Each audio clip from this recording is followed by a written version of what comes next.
Hello po sa inyong lahat mga kabiyahe. Welcome po ulit sa isang matinding video na gagawin natin ngayon. Live tayo na gagawin natin to.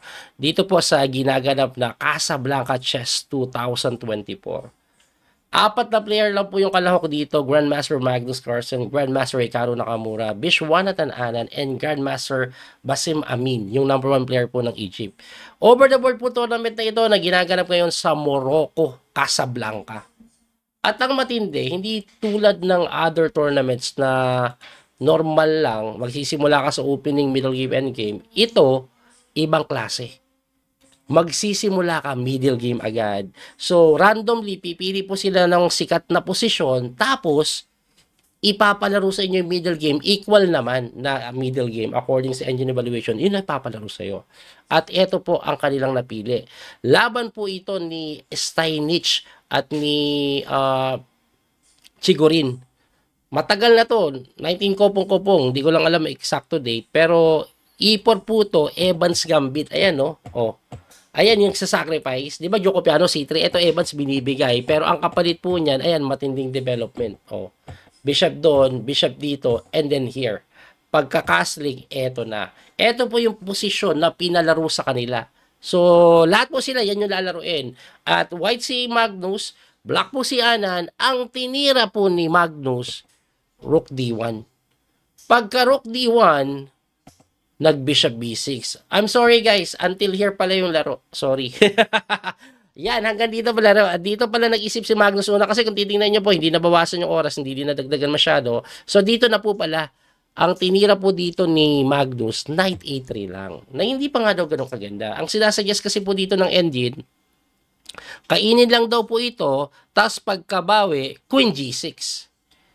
Medyo weird lang kasi parang may D5, makakapture yon, pero meron naman po kasing Knight dito. Okay? Kaya yun ang pinapatira. Ano daw po slightly better ang black. Kaso ang pinili po ni Anand, nag-knight sa may A5. Na mali kasi equal. Ang tinira Queen A4, umiwas of course, and then nag-knight lang po sa may C3 or C6. Ang best move, pinapatulak Pero hindi po tinulak. Kailangan daw itulak yan para pagkatras, medyo cramp yung position ng black. By the way, opening pala, nag-sacrifice na ng pawn. So, lamang pong ng material si Anand dito, pero pagdating naman po sa activity ng pyesa, lamang na lamang ang puti, si Magnus. So pagkatira po ng Knight C6, ang ginawa ni Magnus, hinain niya yung E5 na mali. Kasi nga D5 ang tira, ngayon bakit tumali? Kasi may Queen G6 po, tapos may Knight takes. Oh, ganon. Pero si Anand, ang tinira niya, akala niya naka-genius siya, Queen C5. Grabe yung araw. Ang idea po niyan, kakain dito. Tapos may threat dito. Kaso, Magnus Carlsen, parang chess player din. May chance maging world champion to. May pinakitang potensyal. Nag-rook D5. Grabe yung rook D5. Oh. Kita niyo yan? Inatake lang yung Reyna. Ang nakakapagtaka, binigay yung pawn. Wala po palang pupuntahan yung Reyna, kaya pasadong kainin yung pawn. Kaso pagkakain ng pawn, nag-king move at eto na. Saan pupunta siya ngayon? Saan siya pupunta ngayon? Wala siyang mapuntahan. Eto lang po yung square niya. Pero pag susundutin na kasi dyan Rook F1 yan Tapos doon, Bishop C1 Ganun po gagawin dyan. Kukulungin talaga yung Reyna na yan. Ngayon, ang ginawa ni Anand para hindi makulong, nag-Queen B2. Ano po reason niya? Inagahan niya yung punta dyan. Akala niya siguro, pagkatira po ng Rook B1, may libre siyang pawn dito.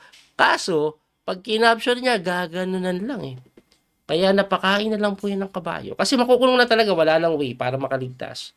So, kinapture niya yung kabayo, kinain yung Reyna. Nag-knight takes C4. So, dalawang minor pieces kapalit. Pagkatira po ng Queen A4, inatake yung kabayo, pumunta yan dyan.